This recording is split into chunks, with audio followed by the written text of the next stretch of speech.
Inspiration. Vous êtes-vous déjà demandé d'où venaient les cratères sur la Lune? Vous êtes-vous déjà demandé si notre civilisation actuelle est vraiment l'apogée de l'humanité? Vous êtes-vous déjà demandé ce que pouvait engendrer l'affrontement de deux puissances mondiales livrées à une course à distance qui n'en finit plus, comme on l'a presque vécu pendant la guerre froide? René Barjavel, lui, s'est posé toutes ces questions et a façonné son livre La Nuit des Temps autour de ces thématiques pour en faire un grand classique de la science-fiction. Il imagine une civilisation bien plus avancée que la nôtre, ayant disparu il y a des millénaires. Quelles leçons pourrions-nous tirer de son effondrement, et si, en dépit de notre progrès technologique, nous n'étions que les héritiers d'un éternel recommencement, voués à reproduire les mêmes erreurs? Dans cet épisode, nous allons plonger dans ce roman de science-fiction intemporelle, une œuvre qui joue avec les événements contemporains, qui réfléchit sur l'intelligence et le savoir à l'échelle de l'humanité et qui dénonce la propension de notre espèce à répéter le passé. D'abord, parlons du livre. Comment j'ai lu ce livre? J'ai commencé par lire Ravage de Barjavel, qu'on vous a recommandé dans le starter Dystopie, qui est franchement, comme Jules le décrivait dans l'épisode, de la SF à la française. Et moi, je l'ai vraiment lu d'une traite, j'ai adoré. Alors, je me suis tourné vers des romans par Barjavel, mais j'ai opté pour un classique, à savoir La Nuit des Temps, qui est, je pense, le roman le plus connu de Barjavel. La Nuit des Temps, écrit en 1968 par René Barjavel, est bien plus qu'un simple roman de science-fiction. C'est aussi une réflexion sur l'humanité, ses failles et ses potentiels. Le livre s'ouvre sur la découverte, sous les glaces de l'Antarctique, d'une civilisation disparue depuis 900 000 ans, bien plus avancée que la nôtre. Deux êtres y sont retrouvés, un homme et une femme, plongés dans un sommeil millénaire. À travers eux, Barjavel nous fait revisiter des thèmes éternels comme l'amour, la mémoire et les dangers d'un progrès mal maîtrisé. Maintenant qu'on a vu tout ça, démarrons notre exploration du roman. Dans les idées que je vais aborder avec vous aujourd'hui, il y a d'abord la science-fiction, qui sert à Barjavel, comme à beaucoup d'auteurs, de miroir des préoccupations contemporaines. J'en avais déjà parlé dans mon épisode sur le meilleur des mondes d'Huxley. Les romans d'anticipation sont un super moyen d'extrapoler et de prendre ou d'isoler un ou plusieurs événements d'une époque, un courant philosophique ou politique, une innovation technologique, et de les faire vivre dans un monde fictif, pour voir à quoi ça pourrait mener. Parfois pour le critiquer, parfois pour l'encenser. Souvent pour le critiquer quand même. Mais avant d'aller plus loin, je vous parle de science-fiction. Huxley, on a parlé d'utopie. Alors c'est quoi la différence exactement? La science-fiction, c'est un genre qui n'est pas que littéraire, il est littéraire, cinématographique, artistique. Il imagine des univers, des technologies essentiellement, et des situations futures ou alternatives qui sont basées sur des avancées scientifiques, des événements surnaturels ou des avancées technologiques. Elle explore en fait des questions philosophiques ou des enjeux sociétaux, comme l'utopie, et pousse souvent la réflexion sur des possibles évolutions de la science ou, du coup, de la société humaine grâce à la science. On y trouve des thèmes comme les voyages spatiaux, les robots, l'intelligence artificielle, les mondes extraterrestres. La dystopie, ou l'utopie de manière plus générale, quant à elle, c'est un sous-genre de la science-fiction, mais pas exclusivement, parce qu'on retrouve aussi des dystopies qui sont externes à la science-fiction. La dystopie, ou l'utopie, décrit un monde futur dans lequel les choses ont très mal tourné, pour la dystopie. Et les dystopies, en fait, elles présentent souvent des sociétés oppressives où on parle de liberté individuelle qui est restreinte, où il y a des mondes qui sont marqués par des régimes autoritaires, la surveillance de masse, la dégradation de l'environnement. Elles servent en fait souvent de critique de notre monde actuel en montrant ce qu'il pourrait devenir si certaines tendances ou idéologies étaient poussées à l'extrême, et donc sans avoir forcément besoin de cette dimension technologique. Si je dois vous donner un exemple, La Nuit des Temps de Barjavel, c'est de la science-fiction classique, alors que 1984 de George Orwell, c'est une dystopie. Si on revient à La Nuit des Temps, on a des scientifiques qui trouvent un signal mystérieux provenant des profondeurs de la glace lors d'une expédition en Antarctique. En forant, ils découvrent deux corps cryogénisés appartenant à une civilisation disparue depuis des millénaires. Ils découvrent vite que la civilisation disparue était bien plus avancée que la nôtre, mais qu'ils avaient vécu la même situation de guerre froide entre guillemets entre deux grandes puissances, et c'est ce qui les avait probablement menés à leur perte. Déjà, Dans le livre, Barjavel utilise le parallèle avec la guerre froide en réutilisant la course à la conquête de l'espace et notamment de la Lune, où il explique que l'ancienne civilisation, donc les hommes d'Helena et de Païkan, avaient bâti des cités sur la Lune, des bases d'observation, des étoiles et des mondes lointains. Ils avaient peuplé le ciel de leurs machines et parcouru l'espace. Ils avaient acquis un pouvoir immense sur la matière et le vivant. Ce passage, il montre que dans l'univers de Barjavel, les civilisations passées avaient atteint un haut niveau de maîtrise scientifique bien plus important que le nôtre, qui leur permettait d'étendre leur présence au-delà de la Terre, jusque sur la Lune. Et il y avait cette petite course où en fait les deux grandes puissances d'époque avaient fait la course sur la Lune et s'y étaient installées. Ça va encore plus loin que ce qui s'est passé en 1969 avec le premier pas d'un homme sur la Lune. Elles avaient donc construit des cités et en fait cette vision-là, elle souligne leur grandeur passée et elle montre concrètement que l'ancienne civilisation était plus développée que la nôtre puisque nous on s'est contenté entre guillemets d'aller sur la Lune, de planter notre drapeau et d'être parti.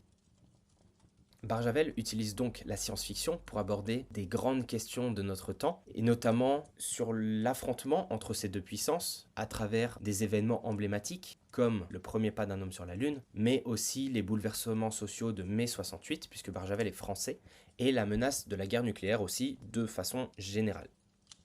En 1968, le monde est en plein tumulte, il y a les étudiants et travailleurs qui sont en révolte, il y a toutes les craintes qui sont liées à la bombe atomique, à la course à l'armement entre les États-Unis et la Russie. Et la nuit des temps fait l'écho de ces angoisses. La bombe solaire, qui est une arme dévastatrice inventée par la civilisation d'Eléa, donc la civilisation passée, rappelle un petit peu la course aux armements de la guerre froide. Et en plus de ça, Barjavel prend position et nous avertit des dangers d'une technologie incontrôlée. Il écrit « Ils avaient tout, ils pouvaient nourrir le monde, mais ils ont choisi la destruction ». Ce passage, avec des échos évidents à l'arme nucléaire, souligne un petit peu l'ironie tragique du progrès scientifique, puisque on a la capacité de résoudre des problèmes majeurs comme la faim dans le monde, mais nos priorités semblent nous diriger vers la destruction. Barjavel, il interroge ici notre responsabilité collective, notre capacité à orienter notre intelligence vers des fins plus bénéfiques plutôt que des fins destructrices. C'est un constat que j'avais aussi fait en regardant la série Le problème à trois corps. Avant d'être une série, c'était aussi un livre, mais en regardant la série, je me suis dit « Waouh, mais c'est fou ce qu'on arrive à faire en mettant les scientifiques les plus intelligents de la planète dans une même pièce. » Comme pour le film Oppenheimer, qui retrace la course à l'armement, je trouve ça fou qu'on mette en place ces comités exceptionnels en dernier recours et pour des fins plutôt funestes, plutôt destructrices, comme la bombe atomique. Et cette réflexion sur la dualité du progrès, je trouve qu'elle est particulièrement pertinente, puisque d'un côté, on a le potentiel de résoudre des problèmes mondiaux, comme la faim, ou plus tard le réchauffement climatique. De l'autre, on semble investir davantage dans des technologies potentiellement destructrices, l'armement notamment, et l'auteur, Barjavel, nous invite à nous interroger. Pourquoi est-ce qu'on choisit si souvent la voie de la destruction plutôt que celle de la construction? Est-ce qu'on n'est pas, dans un sens, condamné à répéter les erreurs du passé en créant des outils toujours plus puissants sans avoir la sagesse ou le recul nécessaire pour les utiliser de manière plus éthique? Et cette réflexion, je trouve qu'elle reste d'une actualité saisissante, puisque avec l'intelligence artificielle de nos jours, les manipulations génétiques et notamment les défis environnementaux, on a la question de notre responsabilité face au progrès qui revient sans cesse et toujours sur la table. La nuit des temps nous rappelle que le véritable défi, c'est pas seulement de faire progresser notre technologie, mais aussi notre sagesse collective pour l'utiliser à bon escient. Et on peut encore appliquer cette réflexion au jour d'aujourd'hui. Sachant que l'intelligence artificielle permet une puissance de calcul fantastique et de résoudre des problèmes complexes, pourquoi l'utilise-t-on à tout va dans des situations futiles plutôt que de l'utiliser pour résoudre des problèmes plus globaux, comme le réchauffement climatique ou la faim dans le monde par exemple? Dans un deuxième temps, une réflexion que j'ai beaucoup aimée de Barjavel dans La Nuit des Temps, c'est sa réflexion autour de l'intelligence. L'un des thèmes centraux du livre, c'est la question de savoir si l'intelligence est une bénédiction ou une malédiction. Barjavel nous livre une réflexion poignante à travers la souffrance des personnages, notamment Eléa, qui est réveillée après 900 000 ans, et face aux conséquences de leur savoir. Elle dit « L'intelligence est une malédiction qui éloigne du bonheur ». Là où l'intelligence pourrait être perçue comme un outil pour améliorer l'humanité, elle devient ici, que ça soit 900 000 ans avant ou au moment de la nuit des temps, source de conflits, de malheurs et de destruction. On voit que la société d'Eléa, la civilisation d'Eléa, malgré sa supériorité technologique, finit par s'autodétruire. On voit, dans le roman, un groupe de scientifiques lutter pour garder le contrôle d'un savoir supérieur qui vient de cette civilisation passée, confiné pour éviter que les deux puissances qui s'affrontent actuellement dans le monde ne profitent de ce savoir pour se nuire les unes aux autres. Et ils finissent tiraillés, ils doivent se réorganiser pour éviter toute fuite d'informations et lutter contre les politiques qui souhaitent mettre la main sur ce savoir technologique à tout prix. Et on voit cette vraie scission, cette vraie séparation entre les scientifiques qui sont plus sages, des politiques et des armées dans le monde qui souhaitent mettre à profit un nouveau savoir ou une nouvelle technologie pour gagner un avantage certain contre son opposant. Encore une fois, on reboucle avec la citation « Ils avaient tout, ils pouvaient nourrir le monde, mais ils ont choisi la destruction ». Et pour aller encore plus loin, dans cette malédiction qu'est l'intelligence présentée par Barjavel, il y a un des personnages qui médite sur la relation entre l'intelligence et le bonheur. Il dit « Il pensait que l'intelligence était une malédiction qui éloigne du bonheur. Les bêtes sont heureuses parce qu'elles ne savent rien. L'homme seul est capable de mesurer l'ampleur de son ignorance et de souffrir de ne pas tout comprendre. » Ici, en fait, on explore l'idée que la conscience humaine, loin d'être une bénédiction, serait en fait une source de souffrance. En développant l'intelligence, l'homme acquiert la capacité de se poser des questions, de chercher à comprendre le monde qui l'entoure, mais aussi de ressentir profondément la frustration, le fait de ne jamais tout savoir. Ce qu'il distingue des autres créatures, finalement, c'est cette aptitude à souffrir de son ignorance. Il sait qu'il ne saura jamais tout, et ça le rend malheureux. Est-ce pour autant une raison de vouloir éteindre cette intelligence ? On retrouve ici un thème central de la science-fiction dans La Nuit des Temps qui est la tension entre le progrès technologique et la sagesse humaine. Est-ce que l'homme peut devenir trop intelligent pour son propre bien ? Et ça fait un joli parallèle avec l'histoire, puisque Albert Einstein, qui avait aidé grâce à ses travaux théoriques en physique et notamment sa célèbre équation E égale mc², qui a permis d'ouvrir la voie aux recherches sur tout ce qui était énergie nucléaire, il n'a pas participé directement à la création de la bombe atomique, mais il a déclaré avec ironie, une fois la Seconde Guerre mondiale passée, si j'avais su, je serais devenu horloger, exprimant ainsi son regret d'avoir contribué à un progrès scientifique pour au final voir tout ce progrès être tourné de façon destructrice. Mais comme on le voit dans La Nuit des Temps, le débat ici, c'est vraiment la façon dont nous utilisons et équilibrons avec d'autres aspects de notre humanité la technologie. Bien sûr, il y a cette histoire de bombe solaire dans la civilisation passée, mais il faut savoir qu'ils avaient aussi inventé un appareil qui permettait de nourrir de façon optimale des personnes, et ils avaient, entre guillemets, déjà anéanti la faim dans le monde avant d'inventer la bombe solaire. Et peut-être que finalement, le vrai défi pour toute humanité, toute civilisation, c'est pas de limiter son intelligence, mais d'apprendre à l'utiliser de manière éthique et bienveillante, toujours en harmonie avec notre environnement et nos semblables. Enfin, en dernier lieu, je vous propose de voir en quoi La Nuit des Temps pose une question essentielle sur l'éternel recommencement de l'histoire. Le livre, écrit dans un contexte de guerre froide, résonne avec les craintes de l'époque. Après 2 guerres mondiales, serions-nous capables d'éviter une troisième ? Barjavel semble pessimiste en 1968, puisque ce roman montre des hommes perpétuellement pris dans une spirale de répétition des mêmes erreurs. Il écrit « Ils avaient tout oublié, et pourtant tout recommencé. » Et ce cycle infini du progrès et de la chute reflète la peur, encore présente aujourd'hui, du fait que l'humanité ne tirerait pas forcément les leçons de son passé. En mettant en scène une civilisation millénaire anéantie, Barjavel nous avertit des dangers d'une arrogance aveugle. La question qu'on se pose alors, c'est est-ce qu'on est vraiment capable d'apprendre de nos erreurs ou est-ce qu'on est condamné à reproduire les mêmes schémas encore et encore ? Et il y a un personnage dans La Nuit des Temps qui fait une tirade qui est très intéressante à la fin du livre quand il explique « Ils sont repartis d'au-dessous du barreau le plus bas de l'échelle et ils ont refait toute la grimpette. Ils sont retombés en route, ils ont remonté encore, et retombé. Et, obstiné et têtu, le nez en l'air, il recommençait toujours à grimper et ira jusqu'en haut, et plus haut encore, dans les étoiles. Et voilà, ils sont là, ils sont nous. Ils ont repeuplé le monde, et ils sont aussi cons qu'avant, et prêts à faire de nouveau sauter la baraque. C'est pas beau ça? C'est l'homme. Et donc ici, on retrouve toute cette crainte du fait que, après une première guerre mondiale dévastatrice, après une deuxième guerre mondiale dévastatrice, en 68, on était encore à l'aube d'un troisième conflit mondial en moins d'un siècle qui avait le potentiel de se solder par l'annihilation de la civilisation humaine dans sa globalité. En plus de ça, j'aime bien aussi le fait qu'on voit l'absence ou le manque de communication entre deux parties qui conduit à l'escalade de ces situations-là. Le fait que les deux puissances qui s'affrontaient il y a des millénaires ne puissent pas savoir qui allait attaquer en premier, que préparer son opposant de son côté, fait que les dirigeants s'attendent toujours au pire. Ils spéculent et tirent des conclusions hâtives en envisageant toujours le pire des cas.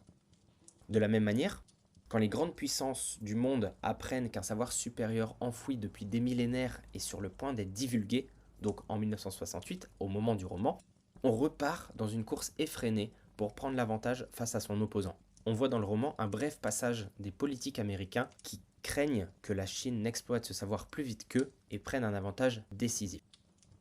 Au sein de l'équipe des scientifiques, on voit brièvement le même phénomène, puisqu'ils ont un moyen de traduction en temps réel développé pour leur permettre de communiquer rapidement et efficacement tout au long de leur expédition. Et lorsque soudain ce moyen disparaît, lorsque la communication n'est plus permise entre les différentes nationalités, ces scientifiques, pendant un bref instant, perdent leurs moyens et mettent à mal toute l'organisation qui leur permettait de garder la paix et la vision commune de leur projet. Barjavel fait une tirade sur le fait que la perte de communication, elle est souvent proche de l'étincelle qui débouche sur un conflit. Il écrit « Babel est tombé. L'homme a voulu monter plus haut que la nature et il est retombé dans le néant. Il a voulu faire plus grand, plus vite, plus fort. Il a vaincu l'atome et a découvert la force des étoiles. Il a percé les secrets de la matière et créé des mondes artificiels. Mais il n'a pas su dominer sa propre folie, son orgueil, son besoin de puissance. Alors, Babel est tombé, et tous ses trésors, toutes ses lumières, tous ses miracles se sont éteints. » Il montre là que la perte de communication est soit une cause, soit une conséquence de la dérive de l'espèce humaine face à cette quête du pouvoir, face à ces situations de conflit. Et donc, pour conclure, je vous recommande vivement de lire La Nuit des Temps. C'est un livre qui est ancré dans les problématiques de son temps et qui offre une réflexion qui reste intemporelle sur la nature humaine. Le livre nous pousse à réfléchir à notre intelligence, notre progrès et aux leçons de l'histoire. L'œuvre résonne particulièrement dans un monde où la technologie continue de se développer à un rythme effréné, souvent sans réflexion éthique suffisamment profonde. C'est un rappel que malgré notre savoir, on reste vulnérable à nos passions, à nos peurs et à nos échecs. Et ce livre, il nous invite finalement à réfléchir. Et si, au lieu de chercher à tout comprendre, nous acceptions que certaines choses échappent à notre contrôle? Comme le dit si bien Barjavel, l'intelligence, c'est une malédiction qui éloigne du bonheur. Mais peut-être serait-il temps de voir notre ignorance non pas comme une faiblesse, mais comme une porte ouverte vers un avenir où la curiosité et l'émerveillement nous guideraient plutôt que la quête absolue du savoir. Et avant de vous quitter, je souhaite vous partager une autre réflexion que je n'ai pas incluse dans l'exploration du roman et qui s'est posée lorsque la civilisation millénaire, la civilisation passée, était sur le point d'être anéantie. Si notre monde devait disparaître demain, que choisirions-nous de sauver et pourquoi? Si on devait sauver deux personnes, un homme et une femme, qui choisirait-on de sauver et pourquoi? Qui incarne finalement l'espoir de l'humanité? Sur ces belles paroles, je vous laisse méditer. Je vous remercie de m'avoir écouté jusqu'à la fin. N'hésitez pas à vous abonner à notre podcast ou à notre compte Instagram. Vous faites grandir notre projet et ça nous fait super plaisir. Je vous souhaite une bonne journée et je vous dis à très vite sur Inspiration Podcast. Inspiration. Bon allez, petit bonus, je vais quand même vous donner la réponse de pourquoi il y a des cratères sur la Lune selon Barjavel. En fait, dans le récit, la guerre éclate entre les deux peuples qui s'affrontent il y a 900 000 ans. Et pendant cette guerre, la Lune fut bombardée. Le satellite, qui abritait des villes florissantes et pleines de vie, fut marqué par les impacts de bombes et devint un désert. Barjavel explique d'ailleurs que l'attaque sur la Lune provoqua un pivot de la Terre, ce qui expliqua que l'ancien pays d'Eléa se retrouva au niveau de l'Antarctique actuelle et sombra sous des kilomètres de glace. Voilà une belle anecdote que vous pourrez raconter en soirée, je l'espère, si jamais on vous demande pourquoi il y a des cratères sur la Lune.